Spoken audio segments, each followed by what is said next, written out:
मन्त्रं नो यन्त्रं तदपि च न जाने स्तुतिमहो न चाह्वानं ध्यानं तदपि च न जाने स्तुतिकथा न जाने मुद्रास्ते तदपि च न जाने विलपनम् परं जाने मातः त्वदनुतुण्डं महाकाय सूर्यकोटि समप्रभा निर्विघ्नं कुरु मे देव सर्वकार्येषु सर्वदा सर्वमङ्गलमाङ्गल्ये शिवे सर्वार्थसाधिके शरण्ये त्र्यम्बके गौरी नारायणी नमोऽस्तुते जयन्ती मंगला काली भद्रकाली कपालिनी दुर्गा क्षमा शिवा धात्री स्वाहा स्वधा नमोस्तुते। आज भी नवरात्र संबंधी पूजन और कथा श्रवण के शुभ अवसर पर आप सभी लोगों का हार्दिक स्वागत है। मेरी ओर से आप सभी को हार्दिक अभिवादन। संसार में जब भाग्य उदय होता है तो मनुष्य को आध्यात्मिक प्रगति करने के साथ साथ अथवा सांसारिक प्रगति करते हुए भी मनुष्य आध्यात्मिक प्रगति करता है। तो भाग्य उदय होने पर मनुष्य material progress and spiritual progress भी कर पाता है।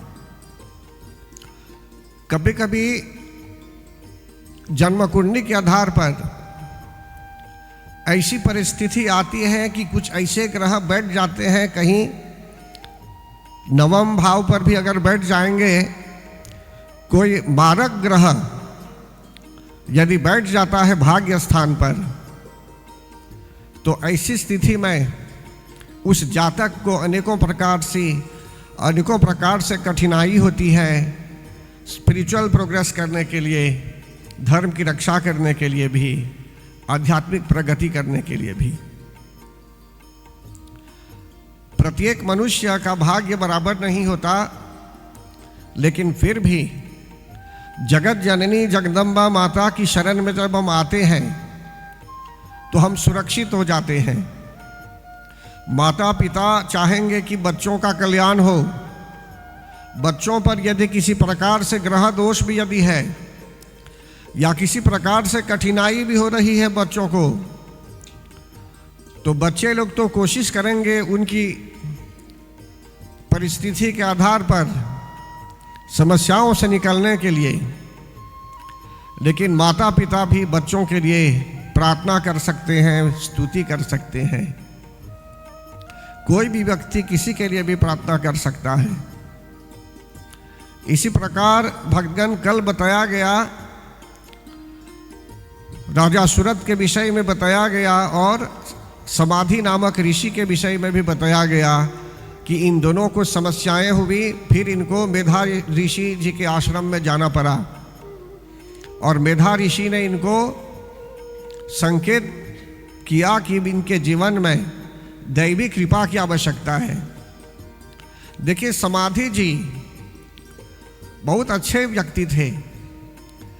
किस कारणवश उनको समस्या हुई, डिटेल्स जानने की आवश्यकता नहीं है, लेकिन फिर भी ये दोनों समस्याओं में थे। समाधि जी भी समस्या में थे और राजा सूरत भी समस्या में थे। इनको निकलना था उस परिस्थिति से,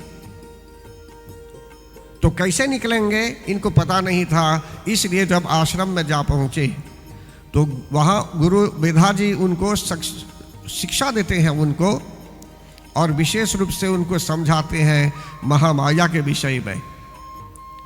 जैसे कहा गया पूर्व काल में कि ज्ञानी नाम अपि चेतांसी देवी भगवती हिसा बलादा कृष्य मोहाय महामाया प्रयच्छति, कि ज्ञानियों के भी चित्त को आकर्षित करने वाली है यह महामाया।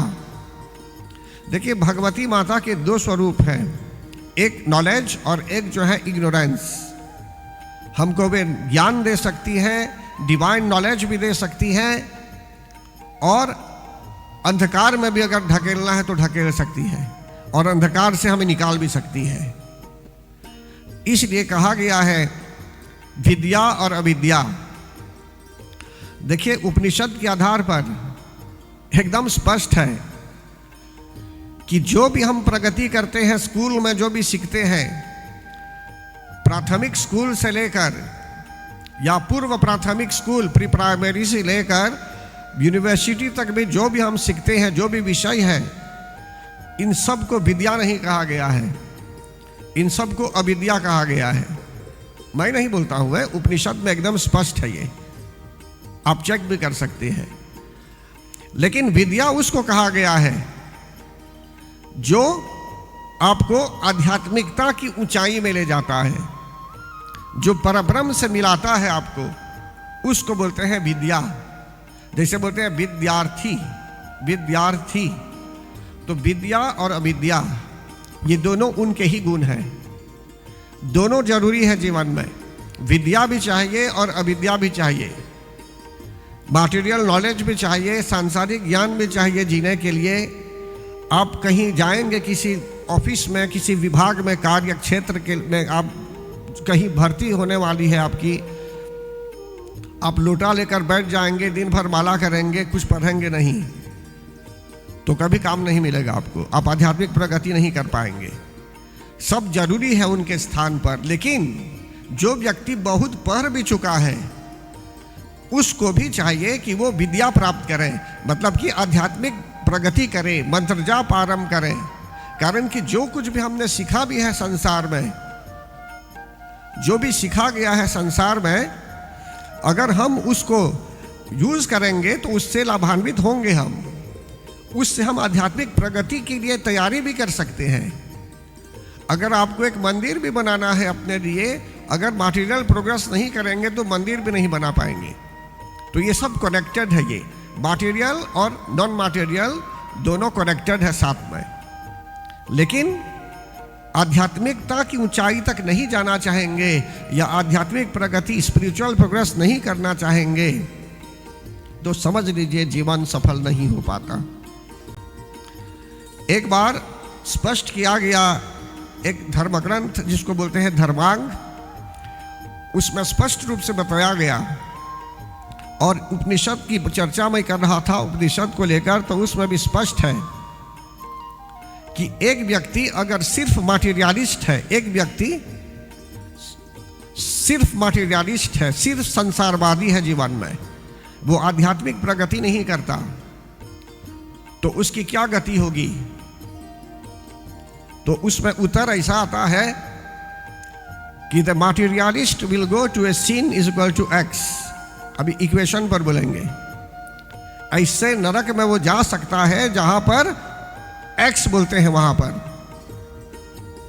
उसको एक नाम दे देते हैं। फिर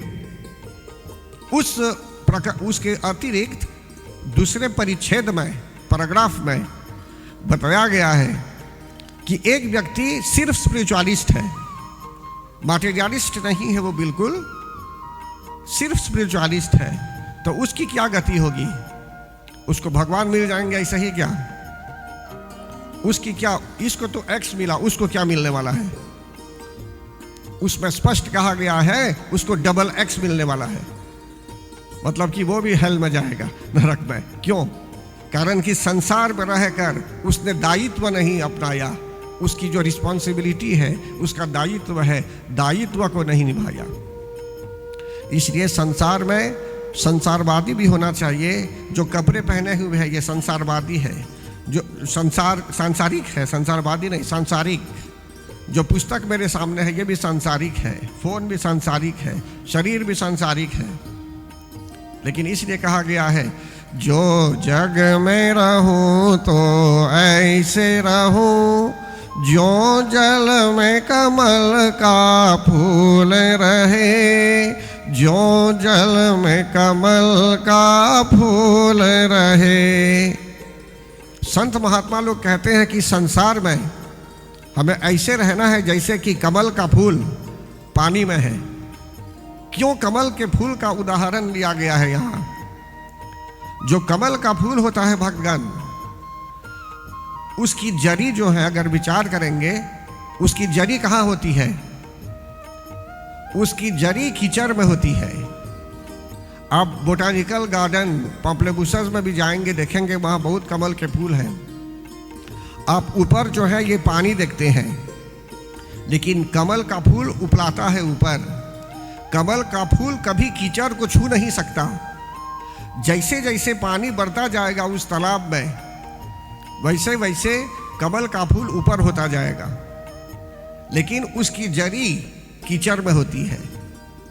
कीचड़ के बिना उसकी प्रगति नहीं होती। इसीलिए संत महात्माओं ने एकदम स्पष्ट बताया, जो जग में रहूं तो ऐसे रहूं, जो जल में कमल का फूल रहे, जो जल में कमल का फूल रहे। यदि मानव का मुझे जन्म मिले, तो तब चरणों का पुजारी बनूं, तो तब चरणों का पुजारी बनूं। इस पूजक की एक एक रग का होतार तुम्हारे हाथों में, होतार तुम्हारे हाथों में। जब मनुष्य ध्यान में लाता है कि अब बहुत कम समय है उसके आगे, जैसे राजा परीक्षित को पता था कि 7 दिनों में उनका अंत होने वाला था, शाप के कारण तक्षक नाग उनको ढसने वाले थे। तो क्या करते हैं वे 7 दिनों में? गमट करते हैं क्या? 7 दिनों में राजा परीक्षित क्या करते हैं? खूब खा पी लेते हैं क्या कि अब नहीं रहेगा शरीर? राजा परीक्षित क्या करते हैं? गंगा के तट पर श्रीमद् भागवत कथा सुनते हैं 7 दिनों में, कि जिससे कथा सुनते सुनते उनकी अज्ञानता दूर हो जाए, उनकी अज्ञानता, उनका इग्नोरेंस दूर हो जाए, उनको मेटाफिजिकल नॉलेज की भी प्राप्ति हो, ट्रांसेंडेंटल नॉलेज की भी प्राप्ति हो। मेटाफिजिकल मतलब आत्मा और परमात्मा से संबंधित, कि शरीर नाशवान है, शरीर पेरिशेबल है, आत्मा अमर है, फिर क्या फंक्शन है इनमें, क्यों हम जी रहे हैं संसार में, क्यों आए हुए हैं संसार में, क्या करना है हमें अब। या ऐसे ही है कि हम आए हुए हैं संसार में, अपनी मर्जी से आए थे क्या? तो अपनी मर्जी से आएंगे क्या? बुलावा आएगा तब चले जाएंगे, लेकिन वो एक प्रोसेस है जीवन में। तो इन सब चीज़ों का ज्ञान होना चाहिए। तो राजा परीक्षित के विषय में बताया गया कि सचमुच के लिए उसको तो जाना ही था, कारण कि शाप मिला था उसे, वो जाने वाला था। डिटेल में नहीं बोल रहा हूँ आपको, वो जब श्रीमद् भागवतम सामने रखूंगा तो उसके आधार पर आपको बताया जा जाएगा। लेकिन यहाँ बताया जा रहा है उदाहरण के रूप में कि राजा सूरत जी और समाधि जी दोनों फंसे हुए थे ऐसे संसार में। अभी कनेक्ट कर रहा हूँ उस अध्याय को दूसरे अध्याय से। ये दोनों ऐसे फंसे हुए थे संसार में कि बस वन में भी चले गए, मेधा ऋषि के आश्रम में भी चले गए, लेकिन समझ लीजिए एक पैर आश्रम में, एक पैर घर की ओर जा रहा था। मतलब कि न घर के न घाट के, माया में फंसे हुए थे, अभी भी छोड़ना नहीं चाहते थे। देखिए भक्तगण, संसार में जब दैवी कृपा से कोई अच्छा व्यक्ति, अच्छा गुरु मिल जाता है तो हरदम उठना बैठना चाहिए एक साथ, कारण कि हर एक शब्द जब गुरु जी बोलेंगे, हर एक लाइन जब बोलेंगे, कोट करेंगे, तो कहीं न कहीं उसमें ज्ञान छिपा हुआ रहता है, कहीं ना कहीं कोई ज्ञान है उसमें। इसलिए बहुत सावधान होकर सुनना पड़ता है। देखिए एक उदाहरण दिया जा रहा है अभी समझने के लिए कि राजा सूरत जी और समाधि जी कैसे फंसे हुए थे। एक बार एक नाविक था, बैठा हुआ था नाव पर, नाव में भीतर था, और समझ लीजिए प्रतीक्षा कर रहा था लोगों के आने के लिए, कहीं जाने के लिए कोई कहेगा उनको तो वो ले जाता। तब तक 2 लोग आए उसमें, एक कपल पति पत्नी उसमें सवार होने वाले थे, उसमें मतलब कि उसका प्रयोग करने वाले थे।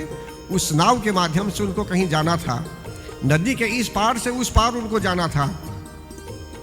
जैसे मॉरिशस में गॉन्डिवस में उधर है, उधर से कात्सिया की ओर चले आएंगे और यहाँ से भी वहाँ लोग चले जाएंगे। स्कूल भी जाना होगा तो बच्चे लोग बोट के माध्यम से चले जाते हैं। तो कहने का भाव यहाँ यह है भगवान। 2 लोग जब बैठे उस नाव में, थके हुए थे, उन्होंने कहा कि हमें उधर जाना है। बातें करने लगे, फिर अचानक दोनों को नींद भी लग गई। जब ये सो गए, जब जागते हैं तो क्या देखते हैं? देखिए, मनुष्य कभी 2 मिनट के लिए भी सो सकता है, कभी 15 मिनट के लिए भी, कभी आधे घंटे के लिए भी, कभी इससे ज्यादा भी, कभी 3 मिनट 3 आवर्स भी हो सकते हैं। तो उस समय ये दोनों व्यक्ति निद्रावस्था में थे। जो पैसेंजर थे वहां निद्रावस्था में थे। जब वे जागे, जब वहां बैठे हुए थे तो नाव चालू हो गया था, जा रहा था। जब वे जागृत अवस्था में आए तो उन्होंने देखा कि फिर से नाव वापस चला आया। तब ये दोनों कहने लगे उस नाविक से, नाविक जो रामे करता था, उससे पूछने लगे ये दोनों कि आपने क्यों हमें जगाया नहीं, आप फिर नाव को लेकर यहीं चले आए। तो उस व्यक्ति ने कहा कि मैं कहाँ अभी आया हुआ हूँ, अभी तो मैं जा ही रहा हूँ। तो दरअसल में क्या बात हुई, ये लोग उनके उद्देश्य जहाँ इनको जाना था वहाँ नहीं जा पाए। ये क्या हुआ, जब रिसर्च किया गया कि वह नाविक चला रहा था नाव को, लेकिन क्यों इन लोगों ने वही पेड़ देखे जो उनके सामने थे? क्यों, क्या ऐसी बात हुई? मतलब कि नाविक तो चला रहा था उस नाव को, लेकिन नाव उतना ही दूर गया जितनी लंबी उसकी रस्सी थी। उस नाव को एंकर में बांध दिया गया था, लेकिन उसको खोला नहीं गया था। इसीलिए नाव और बहुत दूर नहीं जा पाया, मंजिल तक नहीं पहुंचा। वो उसी रस्सी के बलबूते पर आगे बढ़ता गया और वहीं समझ लीजिए अटक गया। नाविक चला रहा था और ये दोनों वहीं थे, उसी एरिया में थे। तो इसका क्या तात्पर्य है यहाँ कि अगर हम मोह माया में फंसे हुए हैं, बहुत संसारवादी हो गए, बहुत संसारवादी, तो ऐसी स्थिति में धीरे धीरे कष्ट होता है हमें। इसलिए जब तक परमात्मा की शरण में नहीं आएंगे, भगवती माता की शरण में नहीं आएंगे, मंत्र जाप नहीं करेंगे, पूजन यज्ञ भी नहीं करेंगे, स्मरण नहीं करेंगे, कोशिश नहीं करेंगे, सेल्फ एफोर्ट नहीं करेंगे उपस्थित होने के लिए, तो कोशिश करेंगे तो ठीक है, कोशिश नहीं करेंगे तो अज्ञानता ही में रहेंगे, इग्नोरेंस में ही फंस जाएंगे। इसलिए भगवान हम सबको सावधान होना चाहिए। राजा सूरत जी मेधा ऋषि के आश्रम में जा पहुंचे थे, तो परम आदरणीय भक्तगण मेधा ऋषि के आश्रम में जा पहुंचने पर भी राजा सूरत जी और समाधि जी मोह माया के जंजाल में फंसे हुए थे और ये लोग निकलना चाहते थे। उसमें से निकलना तो नहीं चाहते थे, लेकिन इनको कष्ट हो रहा था कि जो सोच रहे थे करने के लिए, घर वापस जाने के लिए, फिर मिलने के लिए बच्चों से, पुत्रों से, अन्य लोगों से, तो यह संभव नहीं था। इनको इस बात की चिंता थी। लेकिन मेधा ऋषि ने जब ज्ञान दिया इन लोगों को, तो शुरू किया प्रथम अध्याय से, जहाँ मधु कैटभ के विषय में बताया गया और मधु कैटभ से संबंधित चरित्र मैं सुना चुका हूँ। मधु और कैटभ नामक राक्षसों का अंत कर दिया गया। Too much and too little, कभी कभी क्या होता है too much and too little. वो प्रथम अध्याय में यही बात हुई कल कि मनुष्य के यहाँ कभी जो है सो कि कुछ है ऑलरेडी, लेकिन मनुष्य संतुष्ट नहीं है, उसमें संतोष नहीं है। हो सकता है कि आपके घर में ऑलरेडी एक सोफा सेट है, लेकिन आप बोलते हैं कि आपको ये नहीं चाहिए। आपको नया वाला चाहिए, पता नहीं कितना बैठेंगे अपने सोफे पर। हो सकता है वो ऐसे ही रह जाएगा आपके सैलून में, कोई मेहमान ही नहीं आएगा बैठने के लिए। लेकिन क्या होगा, आपकी इच्छा, आपकी ऐसी इच्छा हुई, तीव्र इच्छा कि आप नए मॉडल का सेट ले लेंगे, तो क्या है, था आपके यहाँ, लेकिन आप और ज़्यादा लेने की इच्छा व्यक्त करने लगे, तो बोलते हैं टू मच। और कभी 2-4 अच्छे सोफे हैं, तो आपने इच्छा व्यक्त की और लेने के लिए, प्रसन्न हुए कुछ समय के लिए, फिर आप रियलाइज करेंगे, बोलेंगे अभी इतना खर्च हो रहा है, इतना पेमेंट हो रहा है, अच्छा होता आप नहीं लेते, ये पुराना ही सोफा अच्छा था। तो इसको बोलते हैं too much and too little. क्यों? कारण कि संतोष नहीं है बीच में। संतोष जिसको बोलते हैं सेल्फ सेटिस्फैक्शन। तो जब मनुष्य आदत ले लेता है, आदत बना लेता है, जो भी है उसी में संतोष, प्रगतिशील रहता है, लेकिन फिर भी प्रयत्न करता है, पढ़ाई करता है, अलर्ट रहता है, लेकिन मटेरियल वस्तुओं के लिए मतलब कि उतनी चिंता में नहीं करता। जैसे कि एक मोबाइल फोन से आवाज़ आ रही है, आप वीडियो भी देख रहे हैं, फिल्म भी देख रहे हैं, यूट्यूब में कथा वार्ता है, सब देख रहे हैं, आप बोलेंगे ये नहीं, इससे ज़्यादा मॉडल वाला चाहिए जो 70,000 का है। तो कहने का भाव है too much and too little. तो इच्छा जो शरीर के अंदर है, डिजायर्स और अनलिमिटेड ना, और जो है सो कि हम अपनी इच्छाओं के पीछे भागने लगेंगे, तो मन समझ लीजिए अब स्थिर नहीं है।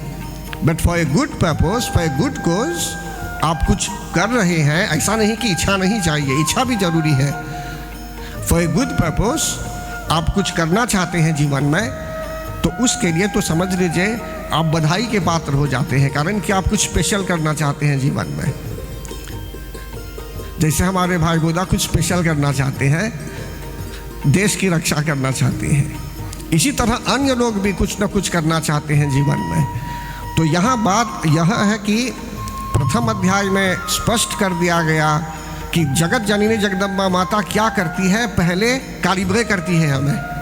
पहले ही दिन में जब शैलपुत्री देवी की पूजा की जाती है, आज तो 5वां दिन है, तो पहले ही दिन में हमारी इच्छा को कंट्रोल करने लगती है कि हमको बहुत कुछ नहीं चाहिए, मतलब कि धीरे धीरे ये जो रूट चक्र है, मूलाधार चक्र है, वो एक्टिवेट होने लगता है।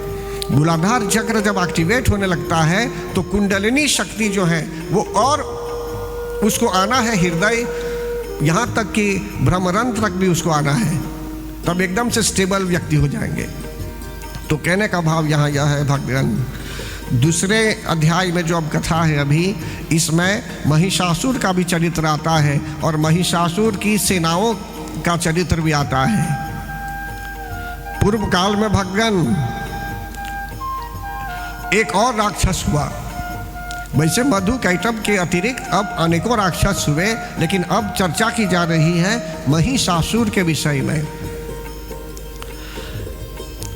महिषासुर नामक राक्षस अधार्मिक हो गया था, अत्याचार कर रहा था, देवताओं को हरा दिया, युद्ध करने लगा देवताओं से। जहाँ जहाँ सत्कर्म किया जाता था, यज्ञ किया जाता था, देवताओं की पूजा की जाती थी, तो समझ लीजिए यह जो राक्षस था वो विघ्न डालता था पूजा में भी, और जो है सो कि अनेकों तरह कुकृत्य में लगा हुआ था। उसके साथ उसकी सेना के लोग भी थे। तो यहाँ बता रहे हैं कि बहुत वर्षों तक इन लोगों ने, देवताओं ने युद्ध किया महिषासुर नामक राक्षस से, फिर भी ये देवता लोग जीत नहीं पाए। फिर एक बार क्या हुआ भगवान, महिषासुर के अत्याचार से पृथ्वी देवी डोलने लगी, रोने भी लगी, चिंतित होने लगी।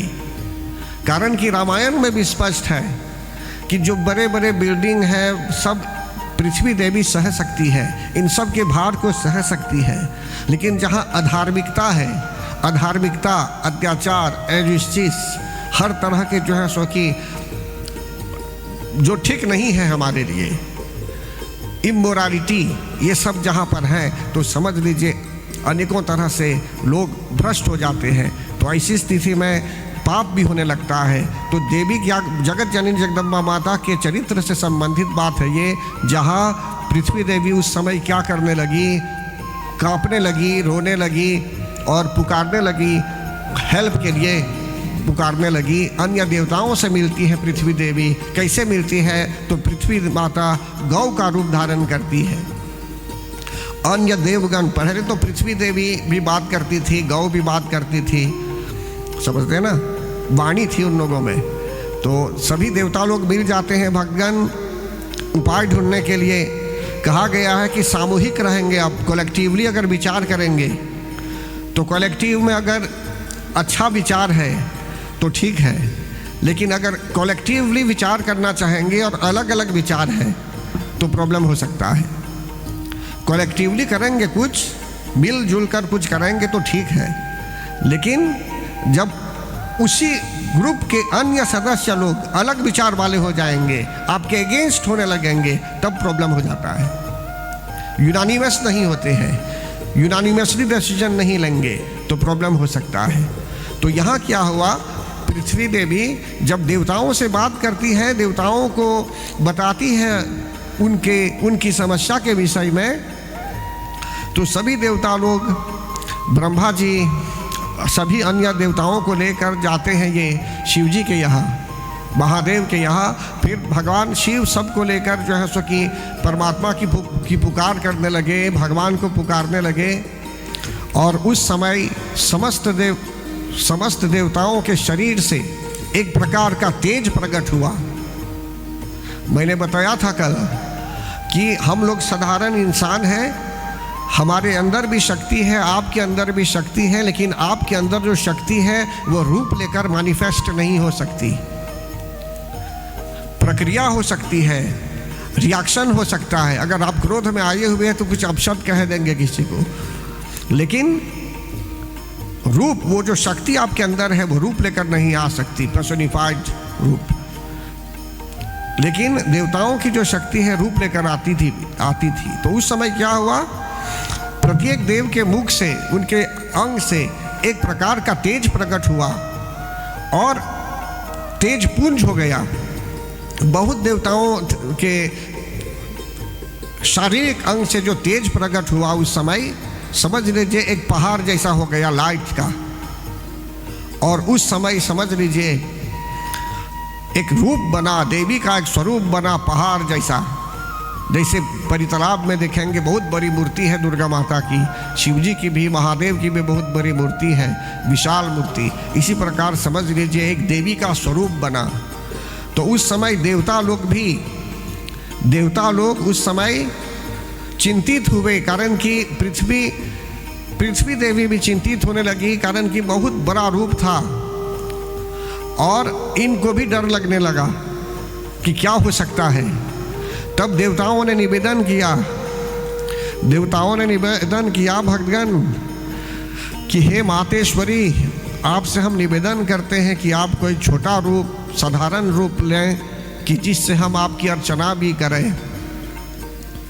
तो उस समय भगवान जगत जननी जगदम्बा माता यहाँ जैसे कहते हैं, अतुलम तत्र तेजः सर्वदेव शरीरजम् एकस्थं तद्भुन्नारी व्याप्त लोकत्रयं द्विषा, कि संपूर्ण देवताओं के शरीर से प्रकट हुए उस तेज की कहीं तुलना नहीं की जा सकती। एकत्रित होने पर वो जो तेज था, लाइट जब कलेक्ट हुआ, मतलब कि एक जगह एकत्रित हुआ, असेंबल हुआ एक जगह, एकत्रित होने पर वह एक नारी के रूप में परिणत हो गया और अपने प्रकाश से तीनों लोकों में समझ लीजिए प्रकाश फैला दिया। तो उस समय भगवान शंकर का जो तेज था उससे देवी का मुख प्रकट हुआ। यमराज के तेज से उसके सिर में बाल निकल आए। श्री भगवान विष्णु के तेज से उसकी भुजाएं उत्पन्न हुई। चंद्रमा के तेज से अन्य शारीरिक अंग प्रकट हुए। इस तरह से जो है सो कि प्रत्येक अन्य देवताओं ने अपना योगदान दिया कि जिससे एक दैवी स्वरूप बना। वो कोई बायोलॉजिकल स्वरूप नहीं, मतलब कि मैनिफेस्टेड फॉर्म, एक बहुत बड़ा फॉर्म प्रकट हो गया वहां पर। फिर देवताओं ने उन्हें अपना अस्त्र प्रदान किया, जैसे कि शूलम शूलाद्विनिष्कृष्य ददौ तस्यै पिनाकदृक् चक्रम च दग्धवान् कृष्णः समुत्पाद्य स्वचक्रतः। पिनाकधारी भगवान शंकर ने अपने शूल से एक शूल निकालकर उन्हें दिया, वो त्रिशूल जैसा दिया। फिर भगवान विष्णु ने भी अपने चक्र से चक्र उत्पन्न करके भगवती माता को अर्पण कर दिया। शंखं च वरुणः शक्तिं ददौ तस्यै हुताशनः मारुतो दग्धवांश्चापं बाणपूर्णे तथेक्षुधि। वरुण देव ने एक शंख भेंट में दिया, अग्नि ने उन्हें शक्ति दी, वायु ने धनुष तथा बाण से भरे हुए 2 तरकस दिए, जिसमें बाण रखते हैं उसको बोलते हैं तरकस। वज्रमिन्द्रः समुत्पाद्य कुलिशादमराधिपः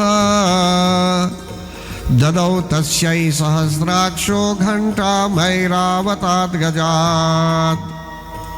सहस्त्र नेत्रों वाले देवराज इंद्र ने उनके वज्र से वज्र उत्पन्न करके देवी को दे दिया,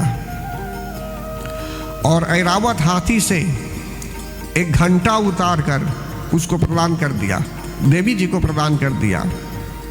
इस तरह भगवान डिटेल में जाएंगे तो अन्य देव लोग कुछ न कुछ किसी न किसी प्रकार से किसी यंत्र की व्यवस्था की जगत जननी जगदम्बा माता को अर्पण करने के लिए, यहाँ तक कि ब्रह्मा जी ने कमंडलू भेंट किया। समस्त रोमकूपेशो निजरश्मिन् दिवाकरः कालश्च दग्धवान् खड्गं तस्यैश्चर्म च निर्मलम्। भगवान ने अनेकों प्रकार से कृपा की भगवान। वैसे तो सूर्य ने देवी के समस्त रोमकूपों में किरणों का तेज भर दिया। फिर इसके बाद देवी जी जब अस्त्रों से इक्विप्ड हो गई, वहां पर अनेकों प्रकार के अस्त्र उन्हें मिले। उनको तो अस्त्रों की भी आवश्यकता नहीं थी, लेकिन फिर भी देवताओं ने ऐसा विचार किया कि जो अस्त्र आदि है शायद महिषासुर नामक राक्षस से युद्ध करने में इनको ये सब अस्त्र काम में आएंगे। तो धीरे धीरे क्या होता है भगवान दूसरे अध्याय में ही जो बता रहे हैं आपको कि महिषासुर को भी पता चल गया। महिषासुर नामक राक्षस को यह ज्ञान की बात है। भगवान ध्यान केंद्रित कीजिए कथा की ओर, नहीं तो कथा को नहीं समझ पाएंगे। ये सिर्फ कथा नहीं है, इसमें और शिक्षाप्रद बातें हैं। अभी इसमें कुछ कंक्लूजन अभी डिड्यूस करेंगे। महिषासुर को जब इन बातों का इस बात का या इस परिस्थिति का ज्ञान हुआ, जगत जननी जगदम्बा माता अथवा वो जो एक स्पेशल स्वरूप था, विशेष स्वरूप था, उस स्वरूप के विषय में ज्ञान हुआ तो चिंतित होने लगा। देखिए भगवान, शुरू में मैंने कहा कि प्रथम दिवस में जो हम पूजा करते हैं, धीरे धीरे हमें ठीक करना चाहती है देवी माँ, जो है हमको एक लाइन में लाती है। रूट चक्र को एक्टिवेट किया पहले, तब धीरे धीरे क्या होता है, कुंडलिनी शक्ति और आगे ऊपर जाना चाहेगी। जितना और अच्छा काम करेंगे आप तो समझ लीजिए मोह माया पीछे रहने लगेंगे। राइट। इमोशंस आदि जो हैं इन सब से कुछ दूर हो जाएंगे। बोलते हैं इमोशनल इन्वॉल्वमेंट तो होना चाहिए, लेकिन कंट्रोल्ड इमोशनल इन्वॉल्वमेंट, समझते हो ना। तो यहां क्या होता है कि महिषासुर यहां क्रोध का प्रतीक है, भगवान अहंकार का प्रतीक है। लेकिन हम में भी यदि अहंकार है तो समझ ले महिषासुर छुपा हुआ है अभी हम में। अगर मनुष्य में अहंकार आ जाता है, आरोगेंस आ जाता है, तो जगत जननी जगदम्बा माता को बिल्कुल प्रिय नहीं है। अगर हम आत्मसमर्पण भाव से कुछ करना चाहते हैं जगत के कल्याण के लिए, देश के कल्याण के लिए, पूरे विश्व के कल्याण के लिए, अभी देखिए YouTube चैनल में उन्हीं की दया से जो कथा अभी पूरे विश्व में जा रही है। आज ही अमेरिका से भी लोगों ने लाइक किया, भारत से भी लाइक किया, फॉरेनर्स लोगों ने। तो कहने का भाव यह है कि कथा का प्रसारण हो रहा है, देश विदेशों में भी प्रसारण हो रहा है, यहाँ तक कि त्रिनिदाद में भी लोग देख रहे हैं, अन्य देशों में भी। तो कहने का भाव यहाँ यह है भगवान कि जो कर्म अभी किया जा रहा है इसमें अपना कुछ नहीं है, अहंकार कि मैं कर रहा हूँ, ये सब कुछ नहीं कर रहा हूँ। जो जगत जननी जगदम्बा माता करवा रही है वही मैं कर रहा हूँ। भगवान कृष्ण ने भी बताया है अर्जुन को, और पूरे जगत को भी उन्होंने शिक्षा दी कि जगत के हित के लिए, for the welfare of the nation, for the welfare of one and all, सभी के वेलबीइंग के लिए अगर कुछ सोच रहे होंगे, और ऐसा भी यदि सोचेंगे आप कि सोशल इंक्लूजन भी यदि हो, गरीबी दशा दूर हो, अच्छा सोचेंगे, सबका कल्याण हो, पूरे देश के लोगों का कल्याण हो, कुछ अच्छा विचार है आपके, अच्छा विचार है आपका, अथवा कुछ अच्छे विचार हैं आपके जो आप क्रियान्वित करना चाहते हैं, प्रैक्टिकल लाइफ में लाना चाहते हैं, व्यवहारिक जीवन में लाना चाहते हैं, तो समझ लीजिए आप जगत जननी जगदम्बा माता की आज्ञा का पालन कर रहे हैं। कारण कि वे भी यही चाहती है कि धर्म की रक्षा हो और हम सत्कर्म करें सही रूप में, अहंकार के साथ नहीं। तो यही मैं बता रहा हूं कि यहां महिषासुर अहंकार का सिंबल है, अहंकार का प्रतीक है। लेकिन क्यों अहंकारी था वो, अपने आप को बलवान क्यों समझता था महिषासुर? कारण कि उसके साथ बहुत लोग थे, सेना लोग उसके साथ थे, उसको प्रोटेक्ट करने के लिए, बार बार प्रोटेक्ट करने के लिए। तो जब जगत जननी जगदम्बा माता की शरण में हम जाते हैं, तो जिस कारणवश, ध्यान से सुनिए, जिस कारणवश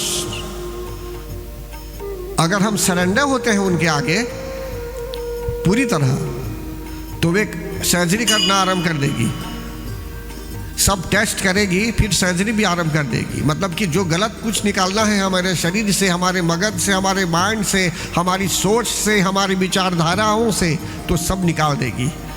हमको ह्यूमन बीइंग से ह्यूमन कर देगी, सब मानवीय गुण हम में चले आएंगे, सब दिव्य गुण हम में चले आएंगे, डिवाइन आर्ट भी आने लगेंगे। लेकिन अब जगत जननी जगदम्बा माता के आगे आएंगे और बोलेंगे कि सब ठीक है, लेकिन अभी मैं पूरी तरह से सरेंडर नहीं होना चाहता हूँ, अभी और कुछ बाकी है। तो ऐसी स्थिति में क्या होता है भगवान, हम 100% अभी सरेंडर नहीं होना चाहते हैं, समझते हैं ना। बोलेंगे अभी एक बार ऐसा कुछ कर लेंगे या ऐसा कुछ कर लेंगे तब फिर आएंगे दर्शन करने, अभी नहीं। मतलब कि पूरी तरह से अभी रेडी नहीं है। हाल में एक प्रोग्राम में देख रहा था कि जो स्पेस से कोई व्यक्ति छलांग लगा रहा था नीचे आने के लिए धरती पर, तो जब छलांग लगाया तो पैराशूट के माध्यम से उसको नीचे आना था। लगभग 9 मिनट में वो नीचे चला आया पृथ्वी पर, जिंदा है अभी भी। कहने का भाव है कि उसने छलांग लगा ही दिया और रिकॉर्ड तोड़ दिया कि जो है सो कि 9 मिनट में वो चला आया ऊपर से, सिर्फ पैराशूट में। तो कहने का भाव यहाँ है भगवान कि कभी कभी मनुष्य बोलता है कि कुछ काम बाकी है अभी, कुछ काम बाकी है अभी, कुछ काम बाकी है। तो ऐसा करते करते कभी समय चला जाता है, जीवन व्यतीत हो जाता है भक्तगण। इसलिए जो कल करना है वो आज ही कर लेना चाहिए। आप परसों की प्रतीक्षा मत कीजिए। अभी आपने विचार किया है धार्मिकता की ऊंचाई में आने के लिए या सत्संग में आने के लिए, तो अभी से ही आप कोशिश कर दीजिए आने के लिए। अगर मंत्र जाप करना है तो ये मत सोचिए कि जब छुट्टी होगी या किसी रविवार को आप मंत्र जाप करेंगे, तब क्या होगा। जब रविवार होगा तो बोलेंगे नहीं अब घूमने के लिए कहीं और जगह जाना है या कहीं मीटिंग में जाना है। समझते हैं ना। मैं जब पढ़ाई कर रहा था, जब मैं हाई स्कूल सर्टिफिकेट में था, तो शहर में जाता था कॉलेज। लॉन्ग माउंटेन में था पहले, वहाँ फिर बाद में वहाँ HSC के लिए जाना पड़ा। तो कहने का भाव यहाँ है भगवान, एक बार ऐसी घटना घटी कि अब होमवर्क करना था। मैंने सोचा कि अभी रात्रि है, सुबह कर लेंगे। जब सुबह के समय में समय नहीं मिला, अब सोचा एक छोटा सा काम था उसमें करने के लिए, तब सोचा अब कोई बात नहीं बस में कर लेंगे। तो जब बस में गया तो स्टैंडिंग मिला तो क्या होमवर्क करेंगे। तो मतलब कि सब बड़े बड़े छात्र, अभी कितने मित्र हैं, कुछ मित्र PS हो गए हैं अभी परमानेंट सेक्रेटरी, कुछ लोग डॉक्टर हैं, कुछ लोग इंजीनियर हैं। कहने का भाव यहाँ यह है भगवान, एक टीम में हम थे। तो कभी कभी भाई उदाहरण देना चाहता हूँ आपको, उस होमवर्क को मैंने बाद में कर ही दिया, लेकिन क्या है कि कभी आप अवसर ढूंढेंगे करने के लिए कुछ, तो पोस्टपोन करेंगे, स्थगित करेंगे, तो हो सकता है कि वह समय आपको न मिले फिर। इसलिए कहा गया है जो करना है वो अभी से ही आरंभ कर देना चाहिए, कल की प्रतीक्षा मत कीजिए। बोलिए प्रेम से जगत जननी जगदम्बा माता की जय।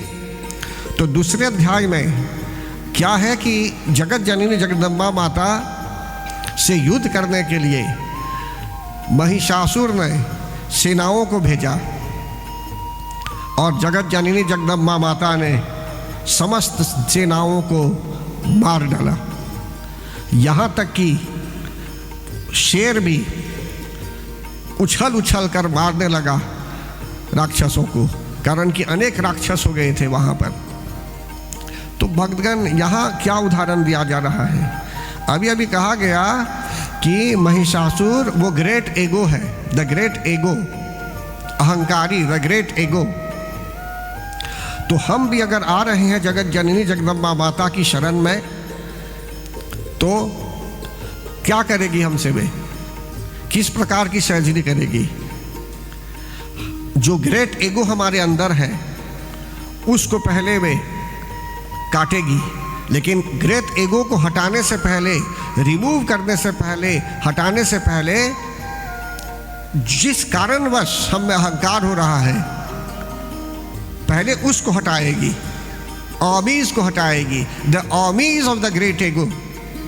तो दूसरे अध्याय में महिषासुर का वध नहीं हुआ, दूसरे अध्याय में महिषासुर की सेनाओं का वध किया गया, the armies of the great एगो। कभी कभी मनुष्य जो है थोड़ा सोचता होगा कि किसी कारण पर अहंकार चार प्रकार के होते हैं विशेष, लेकिन एक दो मैं बोलता हूँ। कभी कभी किसी में विद्या का अहंकार हो जाता है कि वो बहुत पढ़ा हुआ है, लेकिन किसी में बहुत विद्या है लेकिन अहंकार बिल्कुल नहीं है।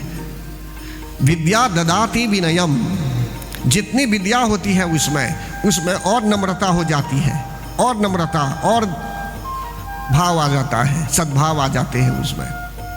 जैसे पेड़ जो है लदा हुआ है आम के फलों से ना, या लिक्शी का पेड़ या आम का पेड़, तो ये जो शाखाएं हैं झुक जाती है, कारण कि उसमें फल है, अभी मैच्योरिटी है। तो मनुष्य में जब मैच्योरिटी आने लगती है, परिपक्वता आने लगती है और नम्रता आने लगती है। परिपक्वता है मैच्योरिटी, नम्रता हम्बल भाव, सरलता सिंप्लिसिटी। आपको मुझसे मिलने के लिए बहुत प्रोसीजर नहीं करना चाहिए, मैं एक्सेसिबल हूं, समझते हैं ना। और सदगुरु साईं बाबा भी यही कहते हैं, नॉन वायलेंस, अहिंसा, किसी की हिंसा नहीं करेंगे, ना वाणी से ना बोली से, किसी प्रकार से भी। मतलब कि मिलनसार हैं आप संसार में। तो ये सब दैवी गुण हो जाते हैं। जब आर्मीज ऑफ द ग्रेट ईगो समाप्त हो जाते हैं तो मनुष्य में सिंप्लिसिटी चली आती है। मनुष्य सच्चाई के मार्ग पर चलने लगता है, झूठ पसंद नहीं करेगा, असत्य पसंद नहीं करेगा, सत्यता की ओर हम जाएंगे और प्रकाश होगा इसी प्रकार से। फिर इसके बाद हम बोलते हैं कि मनुष्य में गुड कॉन्डक्ट भी होना चाहिए। गुड कॉन्डक्ट तो जगत जननी जगदम्बा माता ऐसी कृपा करती हैं कि उसके भक्त में अथवा कि उनके भक्त में या उनके भक्तों में हर तरह के अच्छे क्वालिटीज़, अच्छे गुण भर आते हैं। लेकिन जब तक अहंकार है आपके अंदर, जब तक ईगो है आपके अंदर, तो आप कुछ सीखना नहीं चाहेंगे और बोलेंगे मैं बहुत जान गया हूँ, मेरी तरह कोई नहीं है, मैं ही सब जानता हूँ, मैं ही सब कर सकता हूँ। यह सगनमान नहीं है। क्यों? अहंकार आपको मार रहा है, रोज थोड़ा थोड़ा थोड़ा थोड़ा मार रहा है और आगे नहीं बढ़ना चाहते हैं आप। न सुनेंगे संत महात्माओं को, कुछ नहीं सुनेंगे आप, बोलेंगे जो मैं चाहता हूँ वही करूँगा। क्यों? कारण कि अहम भाव ने आपको मार दिया है। अभी जिस बोट के विषय में मैंने अभी उदाहरण दिया था कि दो लोग बैठे हुए थे बोट में और बोट को आगे जाना था। एक कपल, मतलब कि पति पत्नी बैठे हुए थे बोट में, उनको नींद लग गई और एक व्यक्ति था जो आमे करने वाला था उसको ले जाने के लिए। वो तो चला रहा था मोटर को, ये नाव को। जब ये लोग जागे, दोनों जब जागे तो देखते हैं कि जहाँ थे पहले स्टार्टिंग पॉइंट में वहीं आ गए। तब ये कहने लगे कि देखिए आपने क्यों हमें नहीं जगाया, हम तो थके हुए थे, नींद लग गई। तब वो उस नावक ने कहा कि मैं तो चला ही रहा हूं लेकिन नहीं पहुंचा हूं जहां पहुंचना चाहिए। सचमुच वो चला रहा था लेकिन कितने घंटों के बाद वही है। तो जब इंक्वायरी की गई, अनुसंधान कार्य किया गया भगवान, तो पता चला कि वह नाविक चला रहा था नाव को, लेकिन रस्सी लंबी थी एंकर की, उसको निकाला नहीं गया था। तो जितनी लंबी रस्सी थी उतनी ही दूरी तक वह नाव गया। तो अज्ञानता में कभी कभी क्या होता है, मनुष्य वहीं बंद रह जाता है, with in the four wall, इससे बाहर नहीं जा सकता। उसको कुछ अच्छा ज्ञान भी देंगे तो वो लेना नहीं चाहेगा। क्यों? कारण कि वो बंद है अभी। तो धीरे धीरे जगत जननी जगदम्बा माता क्या करती है भगवान, एक दो बार कहीं जाकर सिर पिटवाना नहीं चाहिए, बल्कि अपने माथे को लगाना है जगत जननी जगदम्बा माता की शरण में। माथा टेक दीजिए यहीं आकर शक्ति के आगे, ये हमको सद्बुद्धि दे देगी। बोलिए प्रेम से जगत जननी जगदम्बा माता की।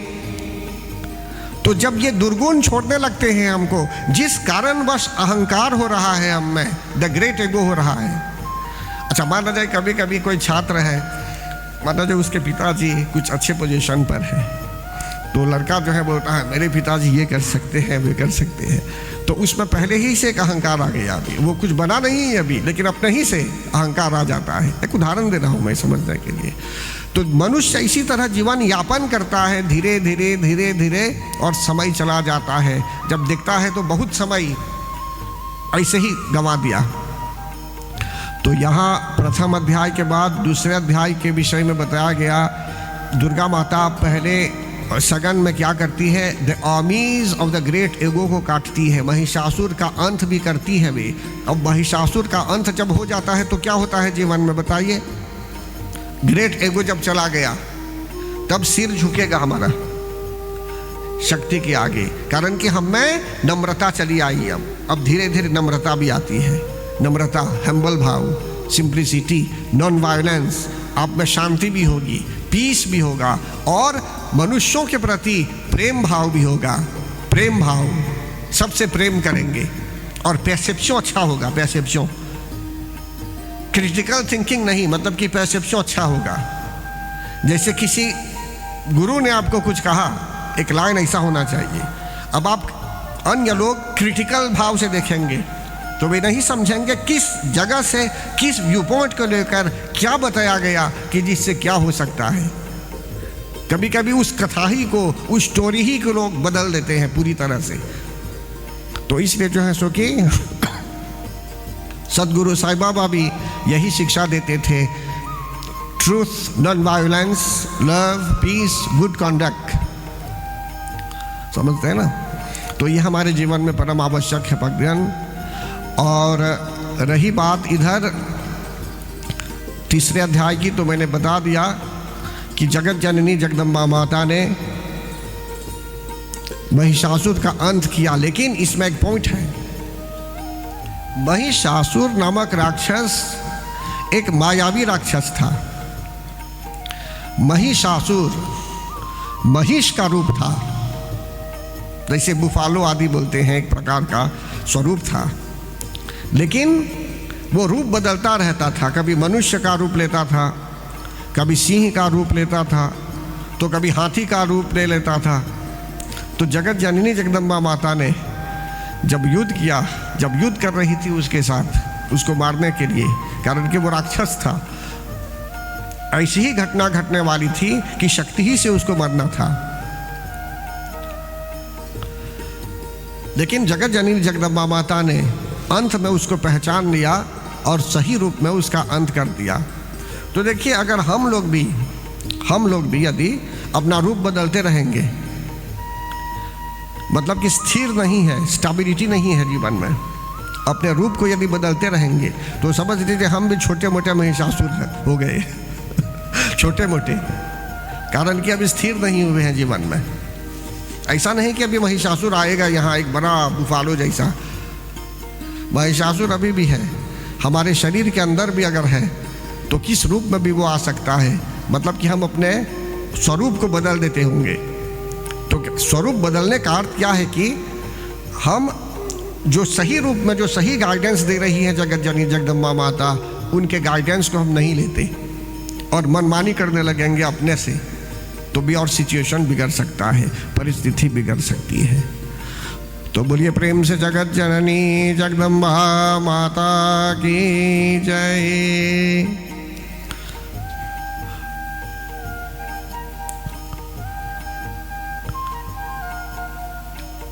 चलिए एक प्रार्थना हम करते हैं एक साथ पहले, तब हम और एक दो लाइन आवश्यक है बताने के लिए। आप सभी लोग आए हुए हैं यहाँ श्रद्धा भक्ति प्रेम पूर्वक, और प्रातःकालीन समय में यहाँ हवन होता रहता है भक्तगण। सभी भक्तों को निमंत्रण तो है, लेकिन फिर भी मेरा कर्तव्य है फिर से याद दिलाना कि हवन प्रातःकालीन समय में करते हैं। नवरात्र में यदि किसी को अवसर हुआ आने के लिए, तो उसका भी स्वागत किया जाएगा नॉर्मल साधारण रूप में। और कथा वार्ता भी जरूरी है। तो कथा वार्ता क्यों जरूरी है? कथा से क्या मिलता है? ऐसा कथा से तो ज्ञान की प्राप्ति होती है। कभी कभी मनुष्य सोचता होगा कि वो सब कुछ जान रहा है, पुस्तक में सब स्पष्ट है, वो पुस्तक पढ़ चुका है, वो जानता है महिषासुर का अंत होने वाला है, तो क्यों जाकर फिर बैठ के सुनना चाहिए यही? वो तो बात है ऑलरेडी पुस्तक में, क्यों फिर से जाके सीखना चाहिए? देखिए भक्तगण, माना जाए एक पेड़ है, एक पेड़, उसकी जड़ी नदी के पास है, पेड़ भी नदी ही के पास है, जैसे यहाँ नदी है और जड़ी पानी में है, तो उसको पानी मिलता है या नहीं मिलता है? पानी मिलता है ना, तो उसको आवाज़ें तो नहीं करना चाहिए।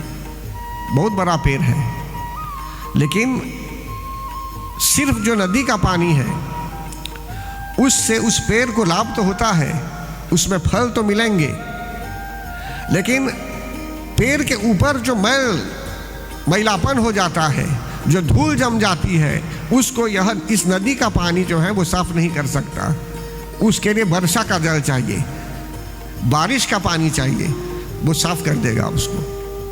इसी तरह भगवान, कभी कभी किसी का जन्म ऐसे स्थान पर हुआ है जहाँ कथा सुनाई जाती है, पूजा पाठ लोग करते हैं, या कुछ फ्रेंड्स आती हैं जो कथा सुना देते होंगे, लेकिन जो उदाहरण मैं देना चाहता हूं, अभी हजारों बार भी कथा सुनेंगे तो हजारों बार नई शिक्षा मिलती है, हजारों बार नई शिक्षा मिलेगी। तो जैसे वर्षा के जल का भी महत्व है, धूल को साफ करने के लिए भी, इसी प्रकार हम लोग जब कथा सुनते हैं तो हमारे मन रूपी दर्पण पर यदि किसी प्रकार की मैल जम गई है, किसी प्रकार की धूल जम गई है, तो कथा वार्ता ये बारिश का काम करता है। कथा वार्ता से हमें ज्ञान की प्राप्ति हो जाती है। ये लक्ष्य की भांति है, जैसे मैं बोलता हूँ। क्यों लक्ष्य की भांति? कारण कि हम सब देखिए बैठे हुए हैं, ऊपर अभी टेबल है, चेयर है ना, तो कहने का भाव है कि एक प्रकार से क्लास हो रहा है, अभी एक लेक्चर रूम जैसा है, ये कथा वार्ता है, इसमें ज्ञान की प्राप्ति हो रही है। तो हम एक प्रार्थना करेंगे एक साथ अभी।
ऐसे तो बहुत सी बातें बताई गई, लेकिन मैं आप लोगों को एक ऐसा विचार दे रहा हूं जो अभी डाउनलोड हुआ कपाट में।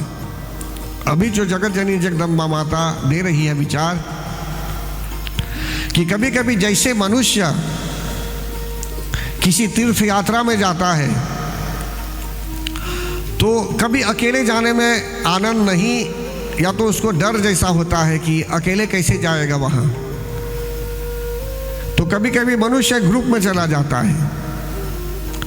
मैं नहीं बोलता हूं कि आपको तीर्थ यात्रा करने के लिए जाना है, ये नहीं बोलना चाहता हूं भाई।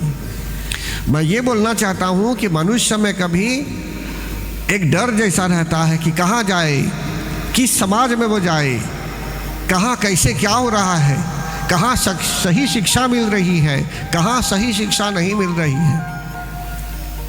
तो यहाँ ये मैं कहना चाहता हूँ कि मेरी ओर से पूरा विश्वास है, मैं असर्टेन करना चाहता हूँ आपको कि इस तरह से अगर आप आते रहेंगे सत्संग में, यहाँ जो यज्ञ संपन्न किया जाता है, जिस तरह से यहाँ व्यवस्था पे की जाती है, यहाँ के सदस्यों की ओर से भी और गंगा शिव मंदिर के सदस्यों की ओर से भी, हरिहर विद्या भवन के सदस्यों की ओर से भी और मेरी ओर से भी जो प्रयास रहता है वो यही प्रयास रहता है कि सबका कल्याण हो, सबकी भलाई हो।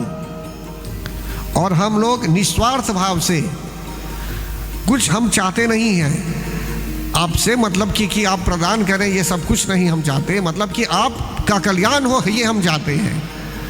इसलिए आप लोग बेकट के कभी भी यहाँ आना चाहेंगे पूजा पाठ में, यज्ञ आदि में, तो आप प्रसन्नता पूर्वक भाग लीजिए। समझ लीजिए हम लोग एक टीम में है, कलेक्टिवली आगे जा रहे हैं।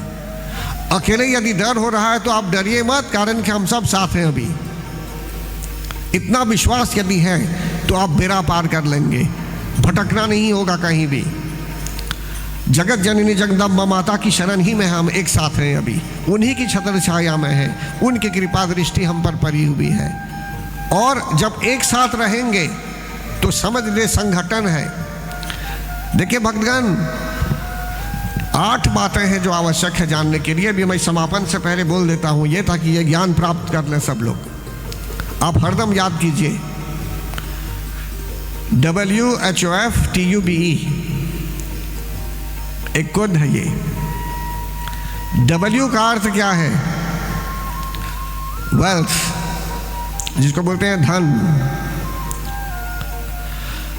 जगत जननी जगदम्बा माता ने अनेकों जगहों में आश्वासन दिया है, सर्व बाधा विनिर्मुक्तो धन धान्य सुतान्वितः मनुष्यो मत प्रसादेन भविष्यति न संशयः। उनकी शरण में यदि रहेंगे आप सिंसियरिटी के साथ, सच्चे मन से, तो जितना धन चाहिए आपको वो धन उनकी कृपा से आप प्राप्त कर लेंगे। कारण कि उन्होंने कहा सर्व बाधा विनिर्मुक्त हो, जो भी बाधाएं आ रही हैं आपके जीवन में, इन बाधाओं से आपको मुक्त कर देगी वे। मैं सिर्फ इसलिए नहीं बोल रहा हूँ कि मैं यहाँ बैठा हुआ हूँ भी कथा सुनाने के लिए आपको, मैं ये अनुभव की बात बता रहा हूँ आपको।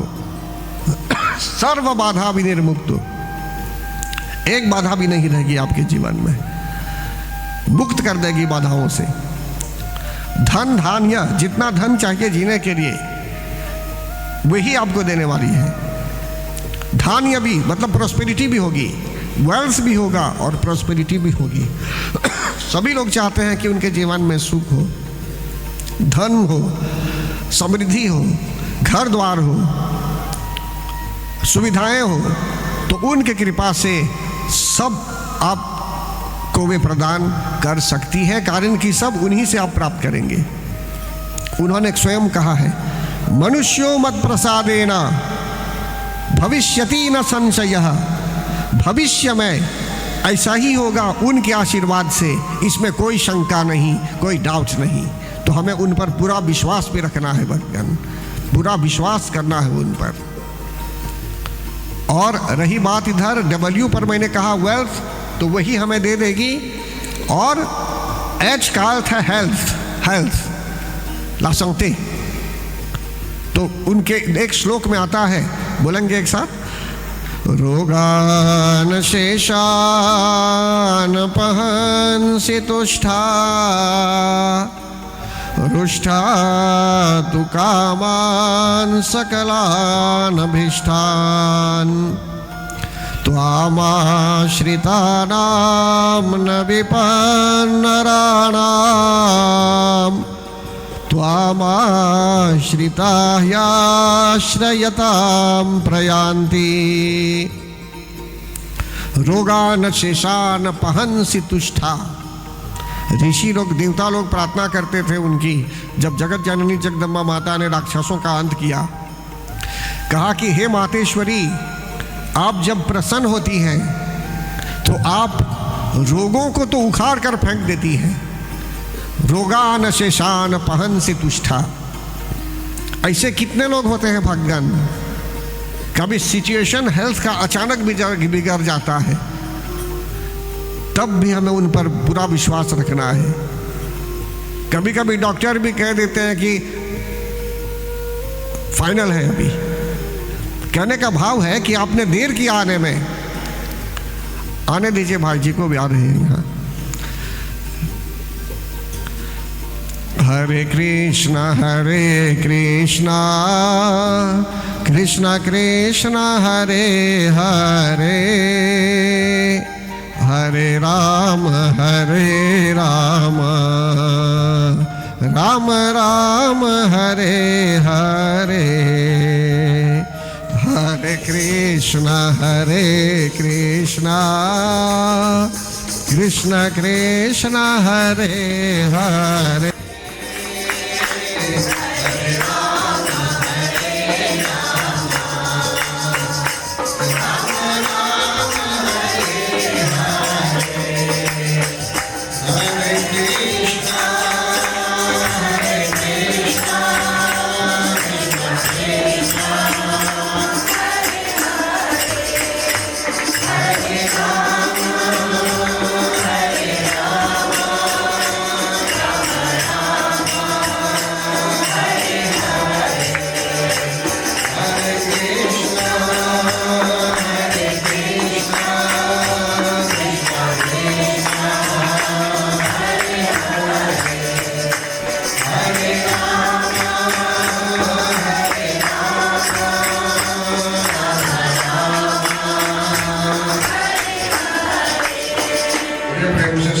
भगवान की।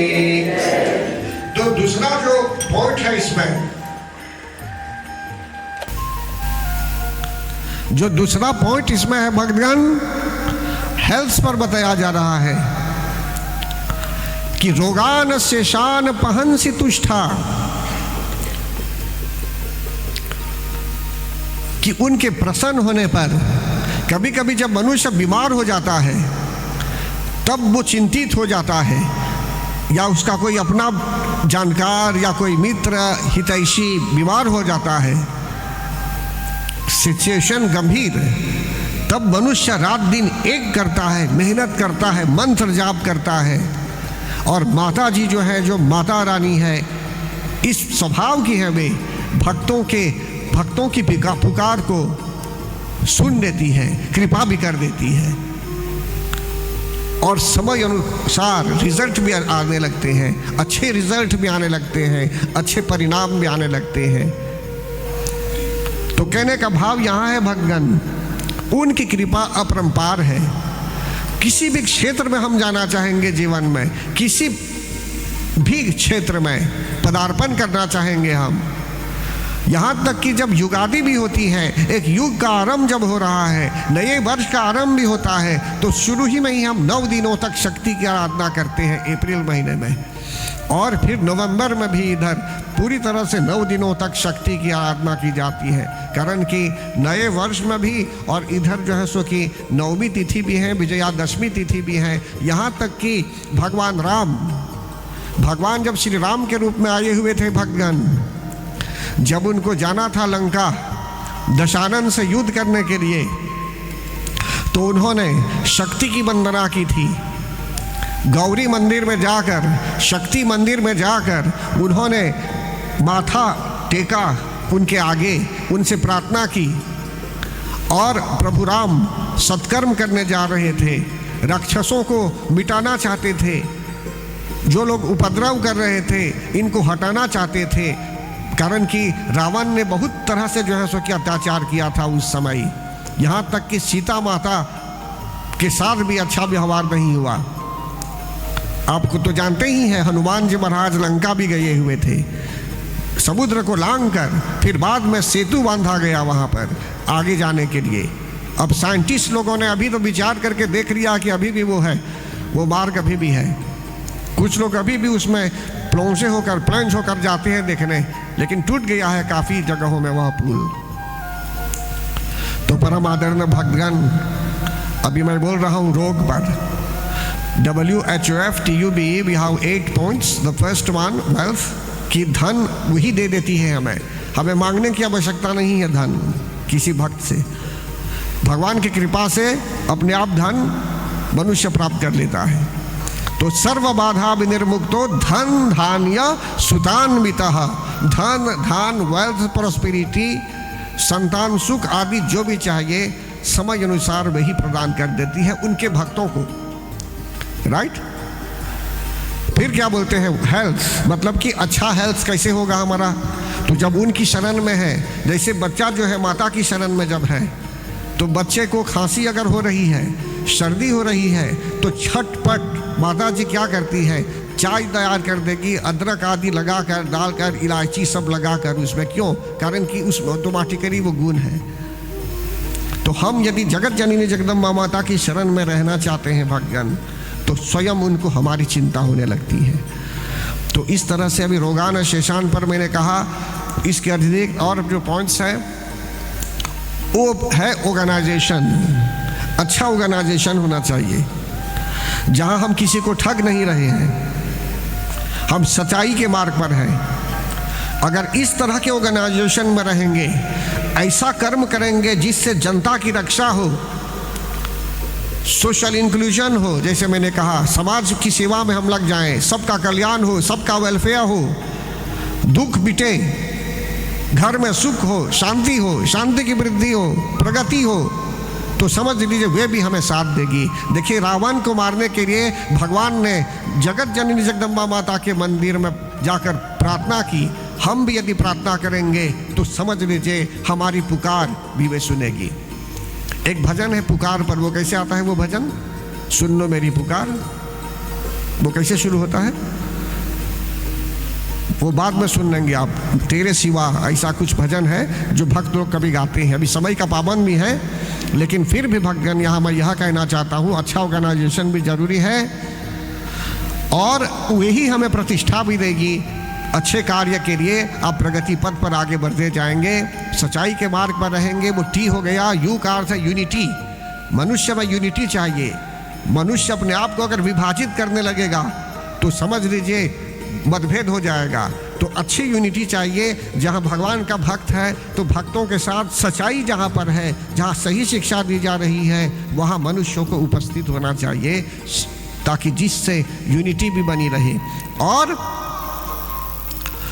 बी मतलब ब्रेविटी, ईमानदारी भी होनी चाहिए। और ई का अर्थ है एजुकेशन, सांसारिक एजुकेशन भी होना चाहिए। फिर से उसी ग्राउंड में मैं चला आया, वर्ल्डली नॉलेज भी होना चाहिए और ये विद्या भी होनी चाहिए। विद्या और अविद्या दोनों जरूरी है हमारे लिए भक्तगण। तो जगत जननी जगदम्बा माता की शरण हमारे लिए इम्पेरेटिव है, कंपल्सरी है, अनिवार्य है, अथवा प्रगति रुक भी सकती है। आप याद रखिए कि जब सीता माता को भी विवाह करना था प्रभु राम से, तो उस समय उन्होंने भी गौरी की ही वंदना की थी कि जिससे आशीर्वाद प्राप्त हुआ और प्रभु राम का विवाह हो गया। और विवाह के समय देखिए कितनी बाधाएं हुई थी, यहाँ तक कि परशुराम भी आ पहुँचे थे लड़ने के लिए प्रभु राम से, लेकिन अंततो गत्वा विवाह हो ही गया और रावण का भी अंत हो गया। तो इसलिए भक्तगण हम सबको श्रद्धा भक्ति प्रेम पूर्वक पूरे लगन के साथ जगत जननी जगदम्बा माता की प्रार्थना करनी है नवरात्र में। और नवरात्र के समय को ऐसे ही जाने नहीं देना चाहिए। ये एक पावन समय है ये, और विजयादशमी के दिन सभी को उपस्थित होना चाहिए यज्ञ के लिए। हवन में भाग लीजिए प्रेम पूर्वक, जहाँ मंत्रों का झनकार हो रहा है, वैदिक मंत्रों का झनकार, पौराणिक मंत्रों का झनकार, बीज मंत्रों का झनकार, तो इससे कान भी पवित्र हो जाते हैं, वातावरण भी पवित्र हो जाता है भक्तगण। तो हम लोगों ने अभी काफ़ी कथा सुनी, अब चलिए हम लोग एक प्रार्थना करते हैं, तब हम आरती करेंगे। जितने लोग यहाँ आए हुए हैं मेरी ओर से सभी को बहुत धन्यवाद। अभी भाई मंथुरा जी आए हुए हैं, पुराने मित्र हैं, आते रहते हैं सत्संग में, तो आपका भी हार्दिक स्वागत। आते रहिए, कल भी आइए, परसों भी आइए, दशमी को भी आइए आप। हमें प्रसन्नता होगी जब भक्त लोग आते हैं, तो समझ लीजिए वातावरण और अच्छा हो जाता है। और साथ ही साथ भाई नंद कुमार बोधा जी आए हुए हैं, ये भी बहुत पुराने मित्र हैं। तो कहने का भाव है कि आप लोगों का हार्दिक स्वागत है। और बाकी जनता जनार्दन जितने लोग यहाँ आए हुए हैं, सब लोग आते रहिए। भाई देवनारायण जी आए हुए हैं, ये भी बहुत श्रद्धालु हैं, बहुत दिनों से जो है सो कि सत्संगी हैं। सबका स्वागत। जितने लोग आए हुए हैं यहाँ से लेकर वहाँ तक, जो जहाँ बैठे हुए हैं, सबका मेरी ओर से स्वागत है। सबको निमंत्रण है आने के लिए। और बड़े धूमधाम से श्रद्धा भक्ति प्रेम पूर्वक पूजा उपासना अर्चना करते रहेंगे। और इन 9 दिनों में, इन 9 दिनों के अतिरिक्त भी बोलिए प्रेम से जगत जननी जगदम्बा माता की जय। बोलिए शेरावाली माँ दया करो हे माँ।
तदपि च न जाने स्तुतिमहो न चाह्वानं ध्यानं तदपि च न जाने स्तुति कथा न जाने मुद्रास्ते तदपि च न जाने